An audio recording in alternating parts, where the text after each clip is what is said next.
आजकल पोल्यूशन बहुत ज्यादा है और मौसम अगर सर्द हो जाए तो वो और भी ऐसे इंसानों को जो एलर्जिक हैं, जिनको मौसम के बदलने की वजह से या पोल्यूशन की वजह से खांसी हो जाया करती है, या नॉर्मली लोग जिनको एलर्जी भी नहीं है तो इन कंडीशन की वजह से, यानी सर्दी का मौसम आना, कोहरा पड़ना और पोल्यूशन, इनकी वजह से खांसी जुकाम हो जाया करता है।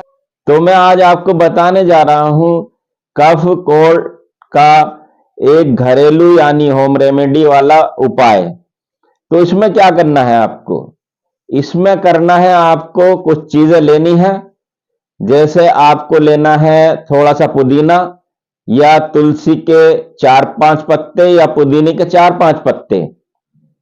इसके साथ लेनी है आपको 4 लौंग और 2 इलायची, उसको कूट लेंगे, छोटी इलायची, और लेना है थोड़ा सा अदरक। इन सबको आप 2 कप पानी में गर्म कर लेंगे और एक उबाल देने के बाद इसमें 1 चम्मच शहद मिला देंगे। 1 चम्मच शहद मिलाने के बाद इसको आपका जो बना है काढ़ा, इस काढ़े को आप छान लेंगे।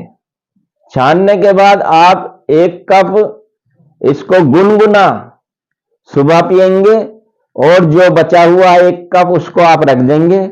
उसको रात को सोने से थोड़ी देर पहले आप पी लेंगे।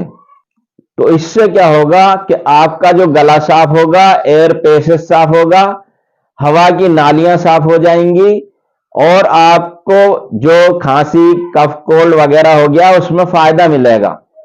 इसी के साथ साथ आपको कुछ एहतियात भी बरतनी है। स्मोक ज्यादा हो यानी पोल्यूशन ज्यादा हो तो उस एरिया की तरफ न जाएं।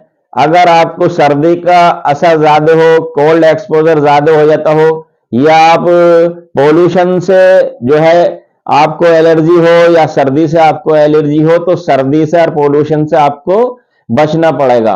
इसके अलावा जो नुकसान देने वाली चीजें होती हैं, खांसी और कोल्ड को बढ़ाने वाली चीजें होती हैं, जैसे आप आइसक्रीम, ठंडी चीजें, खट्टी चीजें, दही चावल और फ्रिज में रखा हुआ खाना जैसे डायरेक्ट खा निकाल करके पी लेते हैं या फ्रिज का पानी पी लेते हैं, तो उससे भी बचना पड़ेगा। अगर आपका कोई खाना फ्रिज में रखा है तो उसको पहले निकालेंगे, गर्म करेंगे, फिर खाएंगे। तो ये था आपके कफ कोल्ड यानी खांसी सर्दी जुकाम का जो घरेलू होम रेमेडी वाला नुस्खा। इस वीडियो की जानकारी आप दूसरों तक शेयर भी कर सकते हैं।